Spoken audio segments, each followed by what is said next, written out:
तो जैसा कि कल हम बता रहे थे on the theme of responsibility, और आज हमने जो थीम चुना है, जो भगवत गीता का एक बहुत ही महत्वपूर्ण थीम है, वो है mind control. Basically mind and sense control दोनों साथ में ही आता है। प्रोमिनेंटली आज चर्चा करेंगे हम माइंड कंट्रोल के ऊपर, क्योंकि mind is a seat of many emotions, many feelings.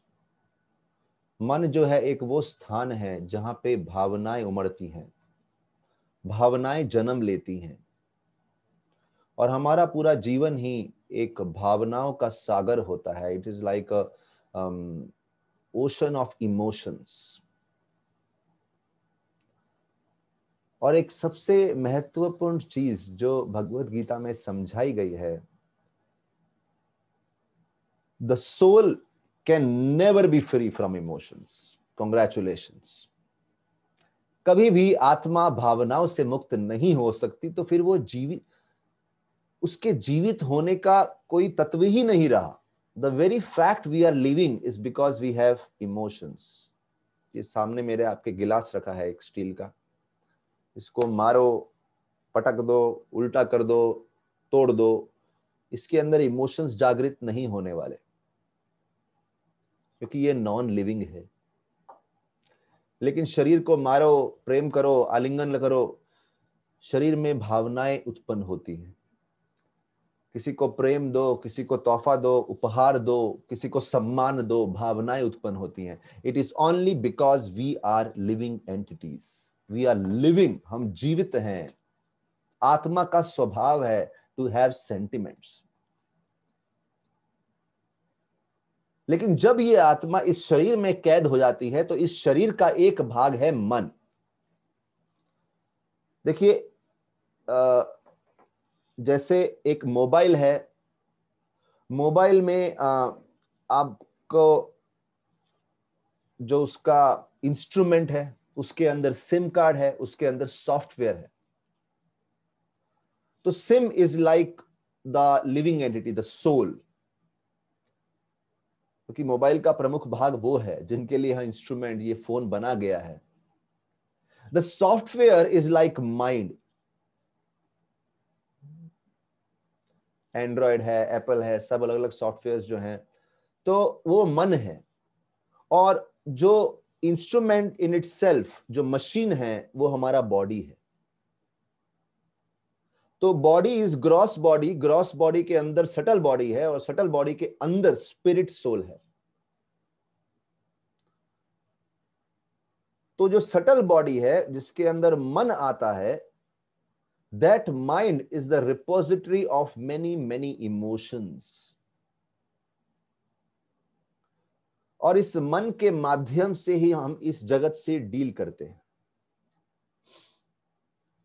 Bhagavad Gita 6 chapter 5th and 6th श्लोक, श्लोक नंबर 5वां और 6वां, बंधुर आत्मात्मनस्तस्य, या फिर उद्धारेद आत्मनात्मानम। ये 2 श्लोक हमें वार्निंग देते हैं कि मन जो है हमारा सबसे उत्तम मित्र हो सकता है, और मन हमारा सबसे भयानक शत्रु हो सकता है, डिपेंडिंग ऑन हम इसे कंट्रोल करें या इसे रिलीज कर दें, इसको लूज छोड़ दें। तो कैसे हम मन से डील करते हैं? It can be the best of the friends, it can be the worst of the enemies. इसको ट्रेनिंग देनी पड़ती है। अभ्यास योग युक्तेन चेतसा नान्यगामिना। बोले अभ्यास करिए, ट्रेनिंग दीजिए, मन को प्रशिक्षण दीजिए। कुछ लोग बोलते हैं कि आध्यात्म का प्रशिक्षण जल्दी छोटी उम्र में क्यों शुरू होना चाहिए, एट ए यंग एज। देखिए, जो लोग संस्कारी परिवार से आ रहे हैं, अच्छे संस्कारों से आए हैं, तो लेट उम्र में भी भक्ति शुरू कर लेते हैं। लेकिन अगर संस्कार अच्छे ना हो और छोटी उम्र से प्रशिक्षण ना दिया गया हो, तो बाद में बहुत कठिन हो जाता है। इसलिए जितने वरिष्ठ लोग होते हैं वो बोलते हैं, अरे युवाओं आप भी करो। लेकिन जो युवा होते हैं वो समझते नहीं, वो सोचते हैं वरिष्ठ में करो। लेकिन जो वरिष्ठ हो गए, जिनकी उम्र हो गई, वो अपने अनुभव से बोलते हैं, काश छोटी उम्र में ये सब किया होता तो कितना अच्छा होता। ये कोई भी चीज यंग एज में सीखना बहुत आसान हो जाता है, इट बिकम वेरी इजी। तो mind is the best of friends, mind is the worst of the enemies, train the mind. अभी देखिए मैं आपको बताऊंगा इमोशंस, पॉजिटिव इमोशन, अच्छे इमोशंस भी हैं, लेकिन साथ ही साथ नेगेटिव इमोशन भी हो सकते हैं। लेकिन स्पिरिचुअल लेवल या मटेरियल लेवल इमोशन हमेशा रहेंगे। अभी श्री रामचंद्र जी को ही देख लो, रामायण में जो पूरा भक्ति का कार्य है, शबरी जो है वन में राम के लिए बहुत ही patiently, at the same time बहुत ही ईगरली वेट कर रही हैं, आंसू भी बहा रही हैं, उनके लिए अच्छे अच्छे फूल एकत्रित कर रही हैं, उनके लिए अच्छे अच्छे फल एकत्रित कर रही हैं। तो मतलब इमोशन तो है ना। तो इसका मतलब स्पिरिचुअल लाइफ का ये मतलब नहीं है कि इमोशन लेस बनना, no no no no, emotionless तो आप बन ही नहीं सकते। जैसे ये कहना कि ठंडी आग, अरे आग कभी ठंडी हो सकती है, आग तो गर्म ही होती है। या गर्म आइस, क्या मतलब आइस तो ठंडी होती है। So the point which I am saying is spirit soul always full of emotions. तो भगवान ये बोल ही नहीं कि इमोशन से मुक्त होना है, नो। हनुमान जी को देख लो, हनुमान जी लंका गए, लंका में आग लगा दी रावण के महल में। इमोशन रहे होंगे, गुस्सा आया होगा, तभी तो आग लगाई है। और उस एंगर की प्रशंसा होती है, वाह हनुमान जी ग्रेट। राम जी भी बोलते हैं दिस एंगर इज ग्रेट। जिस क्रोध से समाज का कल्याण हो, जिस क्रोध को सही दिशा में लगाया हो, वेरी गुड। इसका मतलब anger has a place in society. आज सुबह एक पुलिस ऑफिसर एसीपी मिलने के लिए आए, तो वो बता रहे थे, हमारा चर्चा हुआ कुछ आधा पौना घंटा, तो वो बता रहे थे कि कैसे उनके उनके काम में तो हमेशा क्रोध का ही प्रदर्शन करना पड़ता है, नहीं तो क्रिमिनल से कैसे डील करेंगे, उनको गुलाब का हार नहीं चढ़ाएंगे। So we see Shabari loving emotions, Hanuman ji क्रोध का प्रदर्शन, लेकिन दोनों की प्रशंसा की गई है। ये तो हो गया पॉजिटिव इमोशंस जिसकी प्रशंसा की है। दूसरी तरफ अगर मन कंट्रोल्ड ना हो और मन के अंदर ऐसी भावनाएं जागृत हों जो अपने लिए भी डिस्ट्रक्टिव हैं और समाज के लिए भी डिस्ट्रक्टिव हैं, उससे कोई कल्याण नहीं होगा किसी का। Those emotions have to be controlled. ऐसी भावनाओं को कंट्रोल करना है, आत्म संयम रखना है। किसी ने बहुत अच्छे वाक्य लिखे हैं, बोले anger is like a wind. क्रोध एक ऐसे हवा की तरह है, एक बहुत ही भयानक हवा, is like a heavy wind which blows out the lamp of mind. मन के अंदर जो जागरूकता है ज्ञान की, उसको बुझा डालता है। और किसी ने बहुत अच्छा लिखा, बोले anger is like the head of a matchstick. Sorry, every matchstick has a head but it doesn't have intelligence, therefore it flames up। देखिए माचिस की तिल्ली का सर होता है लेकिन बुद्धि नहीं होती, इसलिए आग पकड़ लेती है। सो द पॉइंट इज सिर्फ सर होना काफी नहीं है, बुद्धि भी होना जरूरी है, नहीं तो हम समय समय पे बहुत उतावले, बहुत इमोशनल, बहुत सेंटिमेंटल, बहुत भावनात्मक हो जाते हैं और सही मार्गदर्शन खो बैठते हैं। और एक आखिरी, एक बहुत सुंदर, बहुत ही सुंदर एक कोट है, एक वाक्य है, if heart is like a volcano is like ज्वालामुखी। ये हृदय अगर एक ज्वालामुखी है, how can you expect flowers to grow in a volcano. तो हृदय के अंदर प्रेम रूपी फूल कैसे उत्पन्न होंगे अगर आपका हृदय एक ज्वालामुखी है जो किसी भी समय फट जाता है। जीवन में कुछ भी हुआ, संतुलन खो बैठता है। So this is all about anger and emotion. इसलिए मन को कंट्रोल करना बहुत ज्यादा जरूरी है।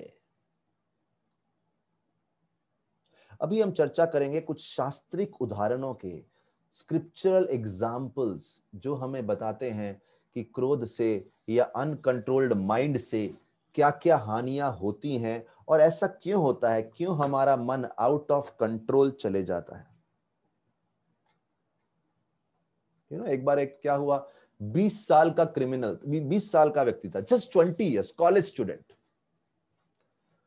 और इलेक्शन, कॉलेज इलेक्शन में खड़ा हुआ और उसको डर था उसका ओपोनेंट उसको हरा देगा। क्रोध में आके उसने अपने ओपोनेंट का मर्डर कर दिया। क्या करना था उसको, इलेक्शन जीतना था कॉलेज का। ऐसा क्रोध आया, 30 साल तक जेल में रहा। कुछ तो भयंकर कुछ उसने किया था, एक के बाद एक क्राइम कर दिया, इतना लंबा जेल में गुजारना पड़ा उसको, जीवन चला गया उसका। सो द पॉइंट इज, माइंड को कंट्रोल करना बहुत जरूरी है। हम कुछ शास्त्रिक उदाहरण लेंगे एक के बाद एक। सबसे पहले भगवत गीता का 2nd चैप्टर का 62nd श्लोक, दूसरे अध्याय का 62 नंबर श्लोक, क्रोध के बारे में वर्णन करता है। इमोशनल टर्मोइल के बारे में वर्णन किया गया है, फ्रस्ट्रेशन के बारे में वर्णन किया है। ध्यायतो विषयान पुंसाम संगास्तेषु पजायते, संगात संजायते कामा, कामात क्रोधो भिजायते। क्रोध क्यों होता है? ध्यायतो विषयान पुंसाम, ध्यायतो मीन्स कंटेम्पलेशन और विचारों का विकसित होना। Contemplating on one thing again and again and again, किसी ऐसे तत्व पे चिंतन करना जिसका सर्टेनिटी नहीं है। ध्यायतो विषयान, व्हाट इज विषयान? सेंस ऑब्जेक्ट, कोई ऐसी वस्तु, कोई ऐसा व्यक्ति जिसके ऊपर हम विचार करते रहे उसके बारे में। जब उसके बारे में विचार करते रहते हैं तो क्या होता है, नेक्स्ट लेवल, संगास्तेषु पजायते, उसके प्रति अटैचमेंट हो जाता है। अगर किसी का लव मैरिज नहीं है, अरेंज्ड मैरिज है, पहले कभी मिले भी नहीं, लेकिन साथ रहते हैं, धीरे धीरे धीरे आसक्ति हो जाती है। बिकॉज यू कंटेम्पलेट, ये मेरा रिश्ता है, ये मेरा रिश्ता है, ये मेरा रिश्ता है। It turns into attachment. और कोई वस्तु प्राप्त नहीं हुई लेकिन कंटेम्पलेट किया, अटैचमेंट हो गया, करते करते व्हाट हैपेंस? संगात संजायते कामा। तो पहला कंटेम्पलेशन था, फिर अटैचमेंट था, अटैचमेंट के बाद when it becomes intense attachment, उसे बोलते हैं लस्ट। What is lust? किसी वस्तु या व्यक्ति के प्रति इंटेंस अटैचमेंट। कामात् क्रोधो भिजायते, और ये काम जो है क्रोध में बदलता है जब वो वस्तु या व्यक्ति हमसे छीन ली जाती है। सिंपल साइंस भगवान ने बता दी। एक दूसरा श्लोक आता है 3 अध्याय में, 37 नंबर श्लोक, काम एष क्रोध एष रजोगुण समुद्भव, महाशनो महापापमा विधि ऐनम इह वैरिनाम। काम एष क्रोध एष, बोले unfulfilled desire leads to frustration and anger. जीवन में किसी ने प्लान किया कि मुझे ऐसा फलाना करना है, मुझे ये वाली डिग्री प्राप्त करनी है, मुझे डॉक्टर बनना है, मुझे सीए बनना है, मुझे लॉयर बनना है, लेकिन वो नहीं कर पाए। So many students commit suicide. मुझे याद है मैं जब 8वीं कक्षा में था तो 5वीं में, 6ठी में, 7वीं में, 4थी में भी हमेशा क्लास में फर्स्ट ही आया।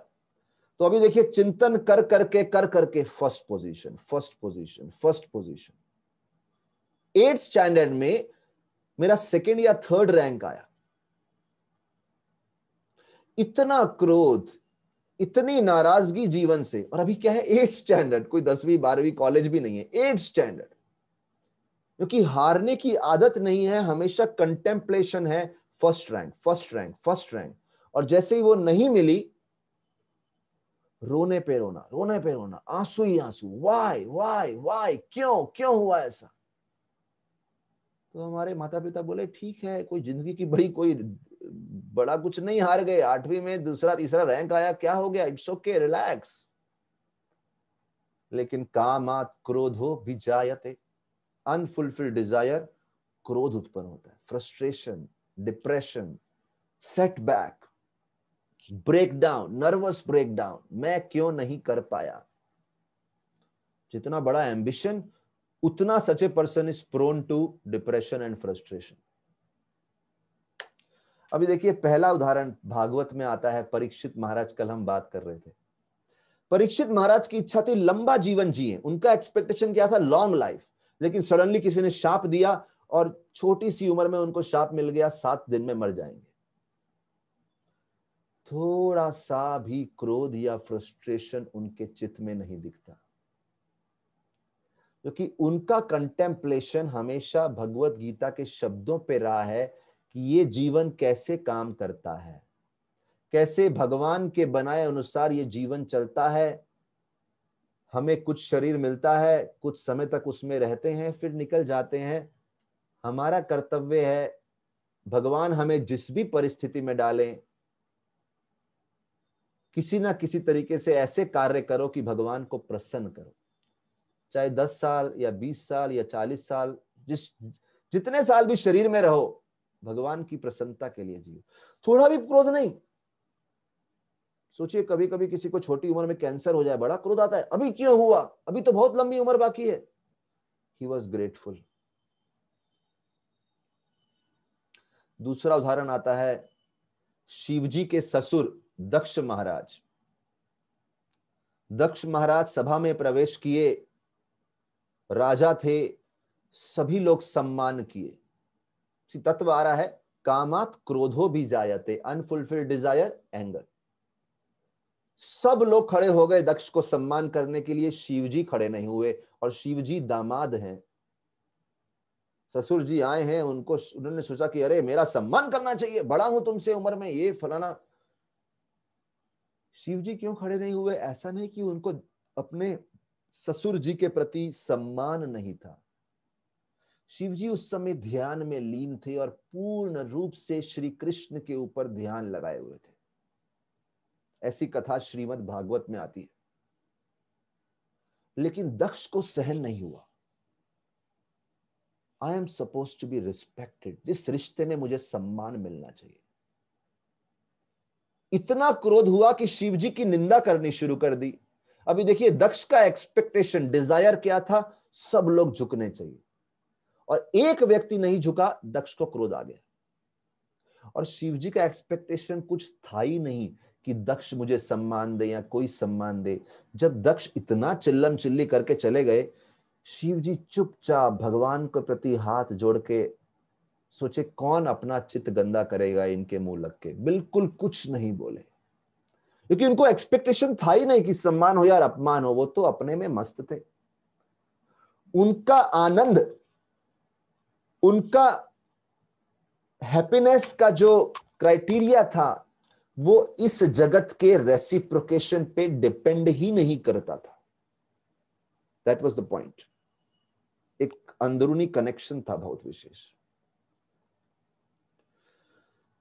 देखिए आपको अलग अलग स्थिति दे रहा हूं। एक की उम्र जल्दी खत्म हो गई, एक को उसके दामाद ने सम्मान नहीं दिया, एक दामाद है जिनके ससुर ने उनको अपमान किया। आगे चलते हैं तो यहां पे नेगेटिव भी आ रहे हैं, पॉजिटिव भी आ रहे हैं। एग्जाम्पल, अभी जाते हैं हम पिता और पुत्र के रिश्ते में। ब्रह्मा जी और भगवान शिव, या ब्रह्मा जी और उनके सबसे पहले जो पुत्र जन्मे, चतुष्कुमार, 4 कुमार। ब्रह्मा जी ने 4 बालकों को जन्म दिया और बोला चलो विवाह करो और आगे चल के प्रजा की उत्पत्ति करो और हमारे कुल को आगे बढ़ाओ। चतुष्कुमार ने हाथ जोड़ दिया, भाई ऐसा है, हम गृहस्थी बसाना नहीं चाहते, फंस जाएंगे गृहस्थी में, हमें ऐसे ही अध्यात्म का पालन करना है, बस इतना ही। बड़ी नम्रता से बोला। अभी ब्रह्मा जी जानते हैं अगर पुत्र बोले कि अध्यात्म का पालन करना है तो इससे बड़ा लक्ष्य कोई नहीं हो सकता, उसे गृहस्थी के लिए मजबूर नहीं करना चाहिए। लेकिन फिर भी एक पिता के रूप में उनको इच्छा हो रही थी कि मेरे पुत्र मुझे मेरे बिजनेस में हेल्प नहीं कर रहे। ब्रह्मा जी के अंदर ऐसा क्रोध उत्पन्न हुआ, अनफुलफिल्ड डिजायर, इच्छा थी कि मैं बच्चों को जन्म दूं और वो इस प्रकार से कार्य करे, लेकिन वो नहीं किए। उनके एक्सपेक्टेशन को धक्का लगा। What happened? ब्रह्मा जी क्रोधित हो गए, और इतने क्रोधित हो गए कि उनके शिष्य से जो प्रकट हुआ वो व्यक्ति क्रोध का मूर्तिमान स्वरूप रुद्र प्रकट हुए, भगवान शिव।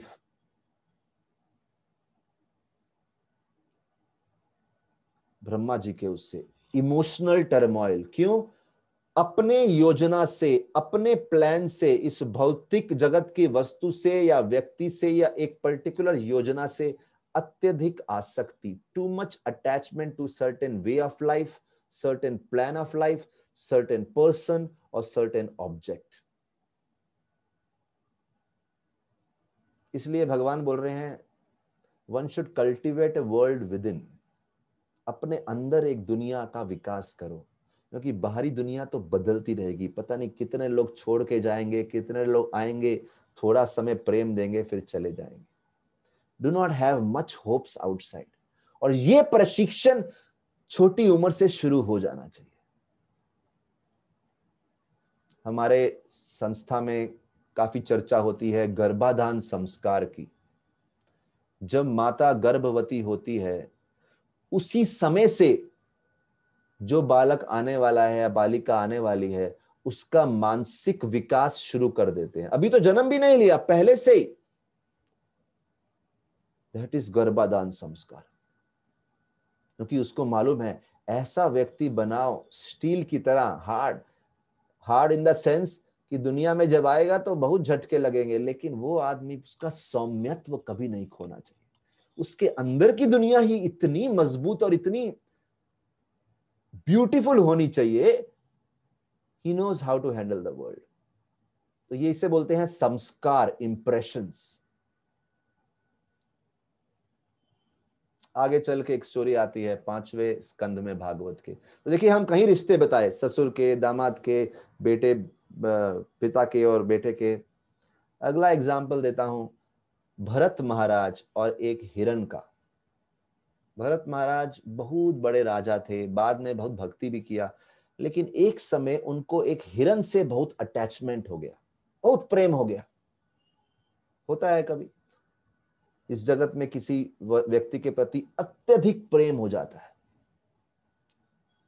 युवा अवस्था में देखते हैं हम कोई लड़का और लड़की एक दूसरे के प्रति अत्यधिक अंधा प्रेम कर बैठते, जैसे कि जन्मों जन्मों तक साथ रहना है। ऐसे ऐसे फिल्मी ख्यालात उत्पन्न हो जाते हैं मन में, हृदय में, कि बस यही सत्य है। और वो रिश्तों में जब धोखा मिलता है व्यक्ति टूट जाता है। मैंने इतना प्रेम दिया और वो व्यक्ति चला गया छोड़ के। 5वां स्कंद बताया है भरत और हिरण का उदाहरण देके। भरत राजा एक छोटे से हिरण के बच्चे से बहुत प्रेम कर बैठे। होता है ना कभी कभी कुछ लोग पेट रख लेते हैं, क्यों? और कोई प्रेम करने वाला नहीं मिला तो चलो घर में कुत्ता ही पाल लिया, वही प्रेम देगा, तो पेट रख लेते हैं। उसने हिरण रख लिया। वो हिरण के अंदर इतना कंटेम्पलेशन, मैं साइंस की बात कर रहा हूं, ध्याय तो कंटेम्पलेशन, उसके बाद अटैचमेंट, आसक्ति, उसके बाद lust which is overwhelming attachment, intense attachment, और जब वो पूर्ण नहीं होता तो फ्रस्ट्रेशन, टूट जाता है आदमी। भरत ने डियर के ऊपर इतना प्रेम इन्वेस्ट किया, इतना प्रेम इन्वेस्ट किया, इतना प्रेम इन्वेस्ट किया, लेकिन एक दिन जब वो हिरन थोड़ा बड़ा हो गया वो अपने रास्ते निकल गया और भरत वहीं पड़े रह गए। और अंतिम समय तक हिरन का नाम लेते रहे, इसलिए उनको अगले जन्म में हिरन बनना पड़ा। क्योंकि बोलते हैं मृत्यु के समय जिसका चिंतन करेंगे वो शरीर प्राप्त होगा। तो देखिए too much contemplation, intense desire frustration में बदलती है।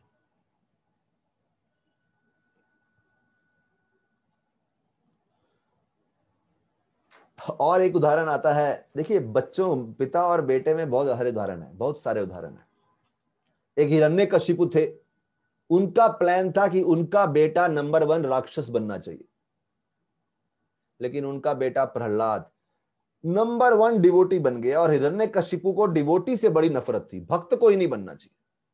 तो वो फ्रस्ट्रेटेड, पूर्ण रूप से फ्रस्ट्रेटेड, क्योंकि उसका छोटा सा 5 साल का बच्चा हिरण्यकशिपु की बात ना मान के हमेशा विष्णु का नाम जपता रहता है। इतना दुनिया, सारे के सारे देवता हिरण्यकशिपु को सम्मान करते हैं, लेकिन उसको वो नहीं, उसको है ये प्रहलाद मुझे सम्मान करना चाहिए। So this expectation that everything should go our way, that everyone should love us, that we should never commit mistakes, ये तीनों एक्सपेक्टेशन ही अपने आप में दुख का कारण है। क्योंकि ऐसा कभी हो ही नहीं सकता कि सारे प्लान आपके मुताबिक चले, ऐसा कभी हो ही नहीं सकता कि हमसे गलती ना हो, ऐसा कभी हो ही नहीं सकता कि सब लोग हमसे प्रेम करें। Not possible, not possible, not possible.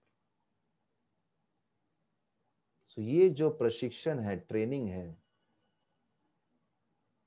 कि हमें किस प्रकार की डिजायर्स को कल्टीवेट करना चाहिए। और अंत में एक स्टोरी बताना चाहूंगा, या और 2 स्टोरी है मेरे पास। आप देखिए, एक राजा हुए पृथु महाराज, इस जगत में राजा हुए, और उनके ऊपर एक राजा थे इंद्र, जो स्वर्ग के राजा हैं। पृथु महाराज ने कुछ ऐसे यज्ञ को करने कोशिश किया, वो यज्ञ अपनी प्रसन्नता के लिए, भगवान की प्रसन्नता के लिए कर रहे थे, लेकिन इंद्र जो उनके ऊपर की अथॉरिटी हैं, उनको लगा कि मेरा पोजीशन इनसिक्योर हो जाएगा अगर मेरा सबऑर्डिनेट कुछ ऐसा कर दे जो मुझसे अच्छा हो। इंद्र ने ऐसी कई योजनाएं बनाई पृथु को हानि करने की, हार्म करने की, उनका प्रोजेक्ट नष्ट करने की। इंद्र ने अपने सबऑर्डिनेट पृथु का प्रोजेक्ट नष्ट करने की कोशिश की, क्योंकि उनको इनसिक्योरिटी हो गई। और ये झगड़े को सॉल्व करने के लिए साक्षात भगवान विष्णु आए, क्योंकि जब बड़े बड़ी शक्तियां लड़ती हैं तो सबसे बड़ी शक्ति को आना पड़ता है। विष्णु जी आए, relax relax, take it easy. और पृथु को बोला, देखो ये तुम्हारा टॉप आदमी है ना, ये बहुत इनसिक्योर है, एक काम करो, तुम ही छोटे में ही मान जाओ, इतना बड़ा कार्य मत करो, be happy with small. Prithu थोड़ा सा भी फ्रस्ट्रेशन नहीं हुए, ही डिडंट गॉट फ्रस्ट्रेटेड, मुझे ही बोलते हैं, उनको क्यों नहीं बोलते। पृथु को मालूम था जीवन का लक्ष्य भौतिक जगत की सफलता नहीं है, जीवन का लक्ष्य है प्रेम से, सहयोग से, कोऑपरेशन से एक सुंदर समाज बनाना जो भगवान की प्रसन्नता के लिए जीता है। मेरे सबऑर्डिनेट ने कुछ ऐसा तो नहीं बोला ना जिससे मेरा बेसिक एग्जिस्टेंस में प्रॉब्लम आ रहा है। He just can not see me that success. वो बोले ठीक है, संतुष्ट। क्योंकि पृथु महाराज का जो डिजायर्स था वो इस भौतिक जगत पे आधारित नहीं था, उनका डिजायर्स इंटरनल वर्ल्ड पे आधारित था। He was living to please Supreme Lord. देखिए, क्रोध को, मन को वश में करने के बहुत सारे टेम्परेरी तरीके बोल सकते हैं। कोई अगर प्राणायाम करे तो इमोशंस पे संतुलन प्राप्त करना आसान हो जाता है, प्राणायाम करना चाहिए। अपने स्केड्यूल को बहुत टाइट नहीं रखना चाहिए, सफिशिएंट रिलैक्सेशन होनी चाहिए, अच्छा जल पीना चाहिए अच्छी मात्रा में, थोड़ा व्यायाम करना चाहिए। लेकिन फिर भी ये सब टेम्परेरी सॉल्यूशन है, और मैं जो अपने गीता के आधार पे परमानेंट सॉल्यूशन बात कर रहा हूं, that is the ultimate solution, अंदर से बीमारी को मिटा देना। टेम्परेरी सॉल्यूशन भी अच्छे काम करते हैं। जिनका मन बहुत चंचल है, आप प्राणायाम कीजिए 10 मिनट, कितना लाभ मिलता है। थोड़ा योगासन कीजिए, अगर योगासन और प्राणायाम बहुत ही स्लो प्रोसेस लगता है, थोड़ा हैवी एक्सरसाइज कीजिए, उसी से मन शांत हो जाता है। क्योंकि जब शरीर को अच्छा काम कराते हैं तो अंदर का क्रोध रोध सब निकल जाता है। जब बहुत इमोशनल टर्मोइल हो, जाइए 1 घंटा भाग के आइए, वॉक करके आइए, कैसा काम करेगा देखिए। लेकिन ये सब टेम्परेरी। अंत में क्या है? Unfulfilled desires leads to anger. और ऐसे ही एक एग्जाम्पल आता है साक्षात श्री कृष्ण का। श्री कृष्ण द्वारका में रहते थे और द्वारका में एक व्यक्ति थे सत्राजी। उनके पास एक मणि था, बहुत सुंदर श्यामंतक मणि। एक दिन वो चोरी हो गया। अभी देखिए, श्री कृष्ण ने पूरी द्वारका बनाई है किसके लिए? द्वारका में रहने वाले व्यक्तियों को प्रेम से एक भेंट दिया, आपके लिए इतना सुंदर सिटी बनाया। नहीं जैसे किसी को आप एक बड़ा घर बना के गिफ्ट देते हैं। कभी शादियां होती हैं बेटे की बेटी की, तो पिता पूरा घर बना के देते हैं, okay this is for you. बड़ा गाड़ी देते हैं फॉर यू। अरे भगवान ने तो पूरा सिटी बना के दे दिया द्वारका के लोगों के लिए, और उस सिटी के एक एक महल, सो गुड। लेकिन जब ये मणि चोरी हो गया, वो सिटी में रहने वाले लोगों ने ही एक र्यूमर सा, एक अफवाह सी फैला दी कि ये मणि कृष्ण ने चोरी किया है, और श्री कृष्ण की बदनामी कर दी पूरी द्वारका में।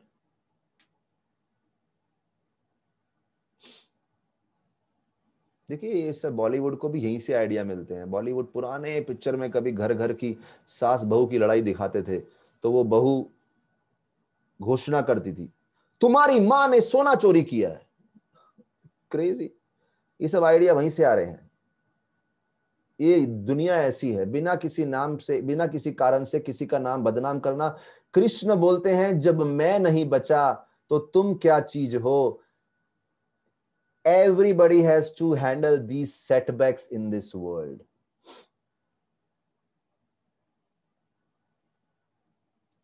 But the point is, संगात संजायते कामा, कामात क्रोधो विजायते। While dealing with this world, interacting with this world, हम बहुत इंटेंस ओवरवेलमिंग डिजायर्स कल्टीवेट कर लेते हैं, जिसकी वजह से बार बार हमें इमोशनल सेटबैक और क्रोध का सामना करना पड़ता है। अभी श्रीमद् भगवत गीता में इसका सॉल्यूशन क्या दिया है? कुछ तो मैंने आपको टेम्परेरी सॉल्यूशन बता दिए जो भी फायदेमंद है। जैसे अगर कैंसर है तो दर्द की दवा भी फायदेमंद है, टेम्परेरी तो थोड़ा चैन मिलेगा। थोड़ा दर्द का इंजेक्शन ले लो, पेन किलर, कोई कैप्सूल ले लो, पेन को तो शांत करो, लेकिन बाद में कैंसर को भी तो निकालना है। नहीं तो कब तक दर्द को शांत करते रहोगे? कभी ना कभी कैंसर को भी तो निकालना है। इसलिए बोलते हैं हमारे मन के 3 कैंसर हैं। Mind has 3 cancers. Cancer is C, and I will tell you 3 words with C: compare, complain and criticize. Somebody can write in the chat to everyone. Complain, criticize, compare. अच्छा भला रह रहे हैं, कोई दूसरा आ गया, कंपैरिजन शुरू कर दिया। अच्छा भला पिता अपने बेटे को प्रेम दे रहा है, पड़ोसी के व्यक्ति और उनके बेटे घर में आए, पड़ोसी के पिता ने बोला अरे मेरे बेटे ने ये किया, वो इमीडिएटली पिता के दिल में आग लग जाएगी, अरे मेरे बेटे ने नहीं किया। अच्छा भला चल रहा था, बेटे को ताना मारना शुरू कर देगा, अरे देखो मिस्टर कपूर के बेटे ने क्या किया, तुमने कुछ किया क्या? कंपैरिजन। अरे हर कोई अलग होता है। एक राजा आते हैं ऋषभ देव। ऋषभ देव के 100 पुत्र थे, वेरी ओल्ड ओल्ड टाइम्स। वो 100 पुत्र थे, वो 100 पुत्रों में से 10 पुत्र राजा बने, 81 सन्स ब्राह्मण बने जो यज्ञ इत्यादि करते थे, और 9 बेटे सन्यास ले लिए, वो कभी पारिवारिक जीवन में प्रवेश नहीं किए। तो ऋषभ देव ने कभी कंपैरिजन नहीं किया सबको एक ही तरीके से जीना चाहिए। नो, एवरीबॉडी, सबका एक प्रवृत्ति है। So this control that everything should happen my way cause of frustration. तो कंपेयर एक कैंसर है। दूसरा कैंसर क्या है? कंप्लेन। हर समय कंप्लेन करता रहना, प्रशंसा नहीं करना, ग्रेटिट्यूड नहीं दिखाना, not be grateful for whatever you see, just keep complaining. ऐसा क्यों हो गया, वैसा क्यों हो गया, फलाना क्यों हो गया। And the third thing is criticize, निंदा करना, आलोचना करना। ये 3 कैंसर हैं हमारे मन के। Compare, complain, criticize. तो गीता में लिखा है इन सब प्रॉब्लम का सॉल्व कैसे करना। One solution which Gita gives, एक बड़ा सुंदर सॉल्यूशन जो गीता में दिया गया है, बोलते हैं विषया विनिवर्तन्ते निराहारस्य देहिना, व्हाट इज दैट, परम दृष्ट्वा निवर्तते, या परम दृष्ट्वा निवर्तते, हायर टेस्ट। अच्छा, उस हायर टेस्ट से पहले मैं गीता का एक और सॉल्यूशन बताना चाहूंगा। जब अर्जुन ने बोला हे भगवान, कुरुक्षेत्र में तो सब मर जाएंगे, भीष्म मर जाएंगे, द्रोणाचार्य मर जाएंगे, मेरे सारे चचेरे भाई मर जाएंगे, तो भगवान ने बोला हाँ तो ठीक है ना, जो भी जन्मा है कभी ना कभी तो मरना ही है ना उसको। भगवान ने बोला जब छोटा बच्चा बड़ा होता है, उसकी दाढ़ी मूंछ आ जाती है, तो माँ थोड़ी ना रोने लगती है, हाय मेरा बच्चा बड़ा हो गया, हाय मेरा बच्चा बड़ा हो गया। अरे बड़ा होना ही था, दिस इज नेचुरल। अच्छा, जब बड़े होने पे आप सेलिब्रेशन करते हैं, रोते नहीं, बेसिकली क्या हुआ, एक शरीर का चेंज हुआ है ना, छोटे से बड़ा हुआ है, फिर बड़े से बूढ़ा होता है। ऐसे ही बुढ़ापे में शरीर मरता है और दूसरा शरीर धारण करता है। It is just another change of body, so what. Arjun बोले वो तो ठीक है, लेकिन इमोशन होता है, अटैचमेंट्स होती है, इट्स ओके। मतलब आप बोल रहे हैं इट शुड बी नॉर्मल, जैसे कपड़ा फेंक दिया, पुरानी शर्ट फेंक के नई शर्ट पहन ली, दुख तो होता है। उस समय पता है भगवान बड़ा ही प्रैक्टिकल बात करते हैं। मात्र स्पर्शस्तु कौन्तेय, भगवान बोलते हैं अर्जुन, सबसे पहली बात तो इस जगत में टॉलरेंस बहुत जरूरी है। इसका मेरे पास कोई उत्तर नहीं है, आपको अपना सहनशीलता का पावर बढ़ाना पड़ेगा। टॉलरेंस बढ़ाइए। भगवान कुछ सॉल्यूशन नहीं दे रहे, इस जगत में रहना है तो टॉलरेंस बढ़ाना पड़ेगा। And tolerance is like a sandalwood tree, चंदन की लकड़ी के समान है सहनशीलता। चंदन की लकड़ी को अगर घिसेंगे और उसका पेस्ट बनाएंगे तो वो पेस्ट बना के भगवान की पूजा होती है। लेकिन अगर चंदन की लकड़ी को घिसते नहीं है, पेस्ट नहीं बनाते, तो एज इट इज लकड़ी कहां यूज होती है मालूम है? मुर्दे जलाने में। तो आप डिसाइड कीजिए, आपके हृदय की सहनशीलता को अच्छे से घिस के सुंदर पेस्ट बना के भगवान के चरणों में अर्पण करना है, या इस प्रकार से वेस्ट जले जाए, मुर्दों के जलाने में काम आ जाए बस। नो, सहनशीलता को बढ़ाओ, मेक इट ब्यूटीफुल, फ्रेग्रेंट। जब चंदन को घिसते हैं तो खुशबू बढ़ती है उसकी। जीवन में जब टॉलरेंस का टेस्ट होता है और आप उसमें पास पड़ते हैं तो आपके अंदर की खुशबू बढ़ती है। You become mature by passing through every tough situation and increasing your tolerance power. अच्छा, इसके अगले श्लोक में भगवान बोलते हैं, क्योंकि अर्जुन बोलते हैं ठीक है लेकिन टॉलरेट करना आसान नहीं है। फिर भगवान बोलते हैं पॉसिबल है। अगर आप परम दृष्टवा निवर्तते, एक हायर टेस्ट पैदा कर लो, एक उच्च जीवन में लक्ष्य या मिशन पैदा कर लो, तो उस मिशन के लिए जब आप तत्पर हो जाएंगे तो सब नेगेटिविटी ऑटोमेटिकली आपके हृदय से चली जाएगी, क्योंकि आपने एक बहुत सॉलिड मिशन पैदा कर लिया।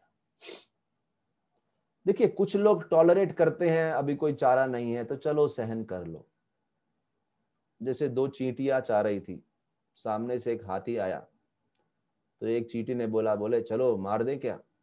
दूसरे ने बोला नहीं नहीं छोड़ दो, हम दो हैं वो एक है। अभी ये क्या है? दो चींटी बोली हम दो हैं वो एक है, कहने का मतलब है अभी चींटी थोड़ी ना हाथी का सामना करेगी। अभी जब सामना नहीं कर सकते तो बातें बना रहे हैं, हम दो हैं वो एक है। कृष्णा वो टॉलरेंस की बात नहीं कर रहे। कृष्णा बोल रहे हैं टॉलरेंस जिसमें हायर गोल हो, हायर टेस्ट हो। और इसका एग्जाम्पल आता है जब हिरण्यकशिपु बहुत ही क्रोधित पिता, क्यों? क्योंकि उनका पुत्र 5 साल का बहुत भक्ति करता है भगवान की, तो क्रोधित हो गए। उन्होंने प्रहलाद को सांपों के बीच में फेंक दिया, पहाड़ी से ऊपर फेंक दिया। उन्होंने प्रहलाद को जहर खिला के मारना चाहा। देखिए, ये शास्त्र की बातों को हम अपने जीवन में कैसे समझते हैं? सांपों के बीच में फेंकना मतलब एनवी और द्वेष में फेंक देना। कोई हमको बर्बाद करना चाहता है, हमारा ही अपना, लाइक हिरण्यकशिपु इज फादर।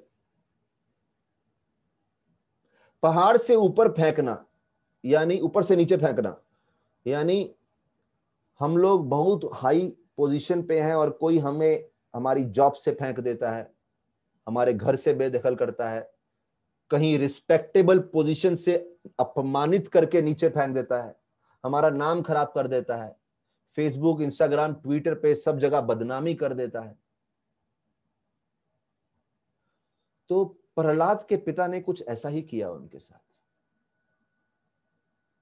लेकिन प्रहलाद बोलते हैं जब से मैंने भगवान का नाम का जप शुरू किया है, जप करता हूं, भगवान की कथाओं को सुना है, मेरे को एक ऐसा हायर टेस्ट लग गया है। Basically I am paraphrasing his words. ऐसा हायर टेस्ट हो गया है कि ये सब बातें मुझे प्रभावित नहीं करती। This is called higher taste. परम दृष्टवा निवर्तन्ते। और जब तक ये higher taste of the inner world, अपने हृदय की दुनिया का जो ये हायर टेस्ट जब तक नहीं लगा, what should one do? At regular times, समय समय पे अपनी इंटेलिजेंस को स्ट्रॉन्ग करना है। और ये बात भगवान गीता में 3.40 से लेकर 43, तीसरे अध्याय के 40 से 43 श्लोक में बोलते हैं। बोलते हैं हमारा जीवन एक रथ के समान है। आगे घोड़े हैं, घोड़े की लगाम है, लगाम सारथी या ड्राइवर के हाथ में है और पीछे यात्री बैठा है। सिंपल। अगर सारथी या ड्राइवर स्ट्रांग है तो लगाम को अच्छे से पकड़ेगा और घोड़े सही दिशा में जाएंगे। उसी प्रकार से ये जो मन है, मन लगाम है जिसमें इमोशंस आते रहते हैं। कभी लगाम इधर छूट रही है, कभी इधर छूट रही है, कभी इधर छूट रही है। और ये लगाम किससे जुड़ी हुई है? घोड़ों से। और ये 5 घोड़े क्या हैं? 5 इंद्रियां, आईज, नोज, ईयर्स, टंग, टच। आंखों ने कुछ देखा, कानों ने कुछ सुना, नाक ने कुछ सूंघा, जिह्वा ने कुछ स्वाद किया, स्किन कुछ स्पर्श किया। ये सब करके हमारे अंदर, these are like feeders to the mind. इसके आधार पे हमारे अंदर भावनाएं उत्पन्न होती हैं। आंखों ने देखा, हमारा प्रिय व्यक्ति हमारे सामने आया, उत्साह हो गए, हरि बोल, खुश हो जाते हैं।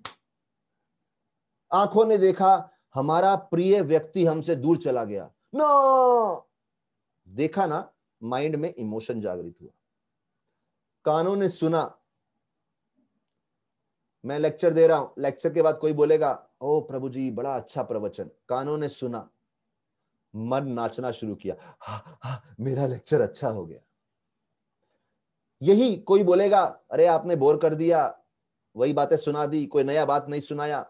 कानों ने सुना, जो मन को अच्छा नहीं लगा, मन उदास हो गया, नो ऐसा क्यों बोल रहे हैं।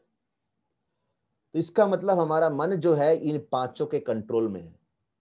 लगाम जो है घोड़ों के कंट्रोल में है, लेकिन लगाम किसके कंट्रोल में होनी चाहिए?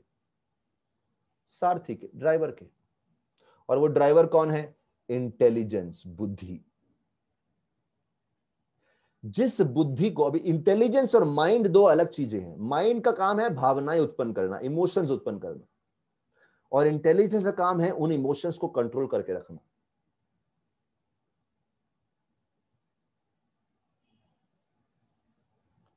राइट? सो जैसे किसी ने बड़ा अच्छा बोला है, by nature mind is a fool, by nature mind is a fool, when it is hot it wants cool, when it is cool it wants hot, always wanting what is not, by nature mind is a fool। मन मूर्ख है, सर्दी है तो गर्मी चाहिए, गर्मी है तो सर्दी चाहिए, हमेशा वो चाहिए जो नहीं है। By nature mind is a fool. उससे अच्छा मन को बुद्धि के हाथ में दे दो, लेकिन उसके लिए बुद्धि भी तो स्ट्रांग होनी चाहिए। अगर कुछ कांगड़ी पहलवान सा बिल्कुल सूखा हुआ ड्राइवर बैठा है, वो क्या घोड़ों को चलाएगा? You need to have muscles. तो भगवान बोलते हैं इन इमोशंस को कंट्रोल करने के लिए हमें इंटेलेक्चुअल मसल्स चाहिए। और वो बुद्धि, वो इंटेलिजेंस जिसका पोषण भगवत गीता के श्लोकों के द्वारा, श्रीमद् भागवत के द्वारा, the right kind of association, सही प्रकार का सरचार्जिंग पॉजिटिव एसोसिएशन के द्वारा किया गया है, that intelligence can control the emotions. तो इसलिए बोल रहे हैं हायर टेस्ट, इसीलिए बोल रहे हैं टॉलरेट, और इसीलिए बोल रहे हैं अभ्यास, प्रैक्टिस, और इसीलिए बोल रहे हैं इंटेलिजेंस को स्ट्रांग बनाइए। So these are the 4 solutions Bhagavad Gita is giving. Bhagavad Gita ये 4 सॉल्यूशन दे रहे हैं। इंटेलिजेंस को स्ट्रांग करिए, माइंड में उपजने वाले आलतू फालतू इमोशंस को टॉलरेट कीजिए जब तक इंटेलिजेंस स्ट्रांग नहीं होती। तीसरा, सोल को हायर टेस्ट दीजिए, भक्ति का, अच्छे संगत का, अच्छे ज्ञान का, अच्छे मिशन का, और ये सब करने का अभ्यास कीजिए, प्रैक्टिस कीजिए। This is how Bhagavad Gita is telling. अंत में बोलूंगा मैं, जो मिट्टी होती है, डस्ट, मिट्टी के कण अगर पानी के संपर्क में आ गए तो कीचड़ बन जाएंगे और वहीं दब जाएंगे, और वही मिट्टी अगर हवा के संग में आ गई तो उड़ती हुई जाएगी और राजा के मुकुट पे या भगवान के मुकुट पे जाके बैठ जाती है। अंतर क्या है? मिट्टी ने संग किसका किया? पानी का संग किया, कीचड़ बनी, दब गई। हवा का संग किया, उड़ती हुई गई, राजा के या भगवान के सर के ऊपर जाके बैठ गई। हवा का और पानी का। उसी प्रकार से हम अपने जीवन में समय समय पे क्या संग में आते हैं, किस चीज को देखते हैं, क्या सुनते हैं, किन लोगों का स्पर्श करते हैं, उससे डिपेंड करता है क्या हम कीचड़ बन के दब जाएंगे, अपने इमोशंस में पूर्ण रूप से लिपट के रो रो के बिखर जाएंगे, या उड़ते हुए बहुत ऊंची पदवी को, परिस्थिति को प्राप्त करेंगे। So these are the some thoughts. ये कुछ विचार हैं जो श्रीमद् भगवत गीता में प्रस्तुत किए गए हैं भगवान श्री कृष्ण द्वारा मन और इंद्रियों के संयम के ऊपर। यहां पे एक प्रश्न आया है, हरे कृष्णा प्रभु जी, you explained very nicely that fulfilled material desires leads to attachment. and unfulfilled desires leads to anger and frustration. Just a query, एक प्रश्न है, how to balance between the two, as this is material world and mind plays at every step in spite of putting the efforts. तो कैसे दो चीजों में balance करना है? अभी मुझे ये समझ में नहीं आया आप कौन सी दो चीजें बोल रहे हैं, बट जहां तक मैं समझ रहा हूं, balance between fulfilling responsibilities and eight the same time not being anger and frustration, शायद यही आप पूछ रहे हैं। ये जो आपका प्रश्न है बहुत सुंदर प्रश्न है आपका, वेरी नाइस। तो कल जो था रिस्पॉन्सिबिलिटी, टेकिंग केयर ऑफ, और उसके पहले मैंने एक प्रवचन जो बोला कंपैशन के ऊपर, तो एक रिस्पॉन्सिबिलिटी करना है, साथ ही साथ कंपैशन और प्रेम भी देना है, लेकिन आज हम बोल रहे हैं विरक्ति बनाए रखनी है। कैसा है ना, देखो कॉन्ट्राडिक्टिंग फिलॉसफी एक दृष्टिकोण से, बट इट इज नॉट।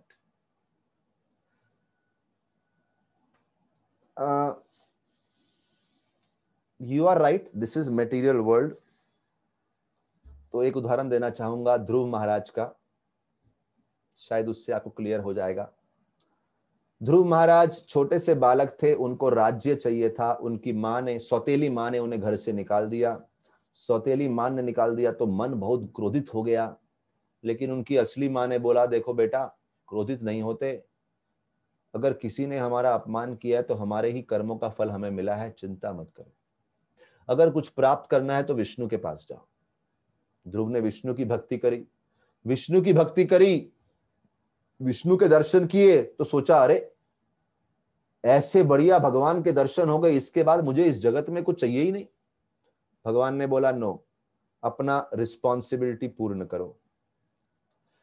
अभी देखिए, भगवान को देख लिया, भक्ति भी कर रहे हैं, रिस्पॉन्सिबिलिटी भी कर रहे हैं, लेकिन कहीं सालों बाद जब उनके भाई की मृत्यु हो गई तो वो फिर से क्रोधित हो गए। तो इसका मतलब ध्रुव महाराज जैसे महान भक्त भी कभी कभी इस जगत के प्रभाव में आके इमोशनल हो जाते हैं। तो आप सही बोल रहे हैं, बड़ा मुश्किल है, सब जानने के बाद भी इमोशनल अटैक्स आते रहते हैं कभी कभी। इसलिए मैंने आपको उदाहरण दिया मिट्टी और पानी का। Most important for any intelligent human being, किसी बुद्धिमान व्यक्ति के लिए सबसे महत्वपूर्ण चीज क्या है? आपका फ्रेंड सर्कल कौन सा है? क्योंकि बार बार आप गलत प्रभाव में आएंगे, नेगेटिव प्रभाव में आएंगे, लेकिन अगर आपके फ्रेंड सर्कल, आपके रिलेशन वाले इस प्रकार के हैं जो बार बार आपको सही मार्ग पे लाते रहेंगे, तो संकट नहीं है, बैलेंस अपने आप हो जाएगा। क्योंकि आपने अपने आप को ऐसी कम्युनिटी में रखा है कि जब आप ड्रिफ्ट होने भी वाले होते हैं, people around you remind you, आपकी बुद्धि को सही स्थान पे लगा देते हैं। So that is what we need to focus, a community of people and the friends and the intelligent people who always guide us for the right path. Okay, एक और क्वेश्चन आया है। You said when a person is dying, whatever they are thinking of in that, they become in the next life. What if they are thinking of their children? Is it possible they can come into the soul of their grandchildren? Yes, possible. बड़ा सुंदर प्रश्न है। अगर कोई मरने वाला व्यक्ति चिंतन कर रहा है अपने बच्चों का, अपने घर का, तो हो सकता है वो उसी घर में दोबारा जन्म ले ग्रैंड चाइल्ड बन के। Yes, possible, very much.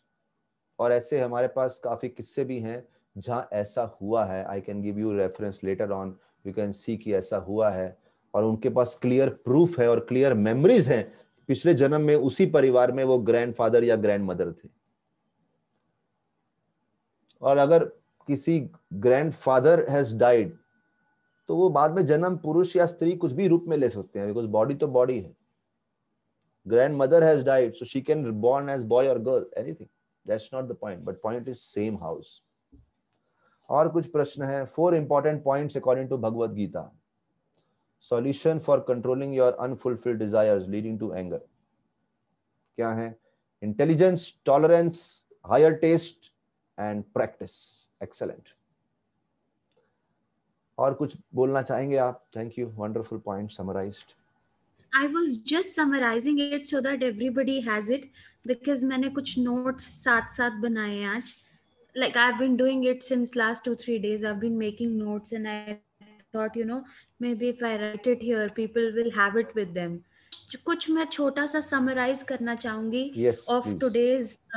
today's thing lecture. What we've learned is about emotions and how soul can never be separated from emotions. अगर हम ये सोचे कि spiritualism होने की वजह से, किसी भी वजह से हमारे अंदर emotions नहीं रहेंगे, that is baseless. We definitely, like you said, a living body will have emotions. उसको दर्द, गुस्सा, प्यार सब इकट्ठा फील होगा. एक और इम्पोर्टेंट पॉइंट था जो आपने कहा, मन can be our friend and the worst enemy both, but it needs to be trained very well.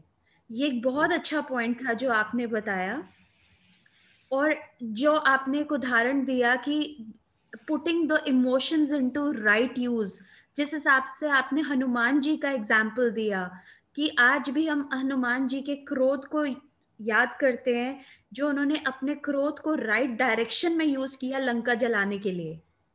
और उसी तरीके से एक हम आपने एक ऑपोजिट शबरी का आपने एग्जाम्पल उदाहरण दिया, जिसमें हम उनके लविंग इमोशंस के बारे में भी बात की है. तो हमने दो एग्जाम्पल्स जो आज आपने कोट किए वर वेरी नाइस. एक anger put into right use and love put into right use. फिर आपने क्रोध का जो बहुत ही अच्छा समराइज किया, that point was contemplating on one thing again and again, that is क्रोध. और एक इंटेंस अटैचमेंट हो जाए किसी चीज की तरफ तो वो लस्ट में बन जाती है, और वो लस्ट पूरी ना हो पाए तो leaves us with frustration, depression and nervous breakdown. Yes, yes. इन सब चीजों को पाने के लिए जो आपने 4 पॉइंट्स गीता से दिए हैं, वो इंटेलिजेंस, कि अपने माइंड को 5 इंद्रियों की जगह कंट्रोल करने की जगह let them the solution is let them be controlled by intelligence, tolerance, power, higher taste, providing higher taste to soul, and practicing all this. So I think we've learned something very nice today. If anybody wants, I can write these points again in the summary for everybody, because I think these were very nice points which I probably learned. Thank you for a beautiful summary. Thank you. Yes, Shri Ashok Khattak ji, आप कुछ बता रहे हैं. Yes, please. मैंने एक story सुनी है और मुझे कंटस्ट है. ये जो हनुमान जी की पूंछ में आग लगाई गई, ये सुंदरकांड में आता है. और इसमें मुझे जो पहले मैंने सुना थोड़ा सा है कि वो जो समझा रहे थे, वो कह रहे थे टेक्नोलॉजी के बारे में, कि उस वक्त रामचरितमानस के टाइम पे भी जब रामचंद्र जी थे, हनुमान जी थे, टेक्नोलॉजी थी. कहा जाता है कि वैसे तो हनुमान जी दूत बन के जाना चाहते थे रावण के उसमें, लेकिन क्योंकि उनको जबरदस्ती जाना पड़ा अंदर, लंकनी ने उसको बोला कि मैं नहीं जाने दूंगी, फिर भी खैर किसी तरीके मच्छर बन के अंदर मुंह में जाके बाहर निकल के अंदर पहुंच जाते हैं. माता सीता के पास जाके फल का परमिशन लेते हैं, मैं खा लूं, तो वो कहती है खा लो. खाने के बाद में वो अशोक वाटिका उजड़ जाती है. उजड़ जाती है तो रावण के जितने भी बाकी दूत होते हैं, या उनके जो उनके सिक्योरिटी है, वो सारे उनको पकड़ के बांध के ले जाते हैं. जब बांध के ले जाते हैं रावण के पास, तो रावण के पास तब ये आदेश होता है कि इसकी पूंछ में आग लगाई जाए. तो अब हनुमान जी ने एक तरंग यूज करके एक मैसेज भेजा राम जी को कि मैं एक दूत बन के आया हूं, क्या मुझे इजाजत है कि मैं इनको मेरे ऊपर ये प्रहार कर रहे हैं, मेरे को ये मारना चाहते हैं, क्या मेरे पास परमिशन है कि मैं भी इनको उल्टा जवाब दूं? उनको जवाब यस मिला. यस. तभी उन्होंने लंका को आग लगा दी. इस तरह से मैंने कुछ सुना है जो अपना इस पे आते हैं सुंदरकांड के पाठ में। यस। बाकी आज आपका ये लेसन सुन के बहुत अच्छा लगा। एक बहुत सारी इमोशंस को कंट्रोल करना है, कोई भी जन्म मरण के टाइम पे कोई भी अपना इमोशंस को कैसे कंट्रोल करना है, is very very important, very good. Thank you very much for such a great gyan, thank you. I just those who are remaining in the class, I want to add 2 points because some people have written comments, तो मुझे उसका उत्तर करना चाहिए। आपने एक तो बड़ा सुंदर सुनाया जो हनुमान जी के बारे में, तो उससे एक पॉइंट आया कि हनुमान जी ने जो आग लगाया वो राम जी के आशीर्वाद से लगाया। तो इसका मतलब even if we show anger, it has to be authorized by somebody। तो नहीं तो हमारा, तो ये आपका जो पॉइंट है ना, एक प्रश्न आया किसी का जो चैट में लिखा है, आप सब पढ़ सकते हैं, सागर यादव जी ने सबको भेजा है, मन का कब सुने और बुद्धि का कब सुने। एक्चुअली आपका जो नरेशन था श्री अशोक खट्टर जी, वो प्रैक्टिकली उसका उत्तर मिल गया। क्यों? क्योंकि मन का कब सुने जो सागर यादव जी ने पूछा है, अच्छा पॉइंट है कि अभी हमारे अंदर जो आवाज आ रही है, यहां पे क्रोध दिखाओ, यहां आग लगाओ, अभी वो मन से आ रही है या बुद्धि से आ रही है, क्या मालूम। इसीलिए इट इज वेरी इंपॉर्टेंट कि जब क्राइसिस वही हैंडल कर सकता है जिसने पीसफुल सिचुएशन में अपने इंटेलिजेंस को अच्छे से डेवलप किया है 3 चीजों के संपर्क में। जैसे दवाई लेते हैं, 3 दवाई ले लो, ऐसा 3 चीजों के संपर्क में व्यक्ति को अपने इंटेलिजेंस को डेवलप करना पड़ता है। वो क्या? Saintly people, sadhu, then guru, whoever is your spiritual mentor, वो, और shastra, scriptures, those books which give us the right direction. तो ये 3 चीजों के साथ हम लोग जो अपने आप को स्ट्रांग करते हैं, वो क्राइसिस के समय शायद कोई पूछने वाला नहीं होगा। हनुमान जी कैसे तो सिग्नल से पूछ सकते हैं, लेकिन हम लोग कभी कभी पूछ भी नहीं सकते। अभी किससे पूछे, इस समय कोई है नहीं साथ में, you have to take decision. तो इंग्लिश में आर्मी वालों के लिए बोलते हैं, those who sweat in peace does not bleed in war. जो शांति के समय बड़ी मेहनत किए हैं वो युद्ध के समय खून नहीं बहाएंगे, अच्छे से संभाल लेंगे। लेकिन जिन्होंने शांति में ये 3 तत्वों के साथ अपने मसल्स को, स्पिरिचुअल मसल्स को स्ट्रांग नहीं किया है, वो अंत में कंफ्यूज हो जाएंगे, मन की सुनूं, बुद्धि को सुनूं, जो आवाज अंदर से आ रही है वो बुद्धि की आवाज है या मन की आवाज है, इट इज जस्ट इमोशनल और it is intelligence. So thank you Sagar Jadhav ji for raising that question and thank you Shriman Ashok Khattar ji for answering this by your story। और एक और कमेंट आया है यहाँ पे, I have to, my duty is to answer all those। Can we tolerate by chanting Hare Krishna mantra and hearing Krishna's pastimes? Yes। हरे कृष्ण महामंत्र और कृष्ण की लीलाएं सुन के हमारी सहनशीलता बढ़ती है, लेकिन साथ ही साथ कभी कभी जीवन में कुछ प्रैक्टिकल एडजस्टमेंट्स भी लगती है। जैसे अगर कोई आदमी सुइयों के ऊपर बैठ जाए और बोले I will tolerate by chanting Hare Krishna, ऐसे नहीं होता, आपको वो सुइयां निकालनी पड़ेंगी वहां से। तो अगर आपके जीवन में कुछ ऐसी स्थिति हो रही है, आप कुछ खा नहीं रहे 4 दिन से, अंदर एसिड हो रहा है, उल्टियां हो रही हैं, और आप बोलेंगे हम हरे कृष्णा जप करके, no no no no no. Some practical steps are required, some social steps are required, और साथ ही साथ spiritual steps। तो I hope now I have answered all the questions। Thank you very much, बहुत बहुत धन्यवाद। We'll stop here।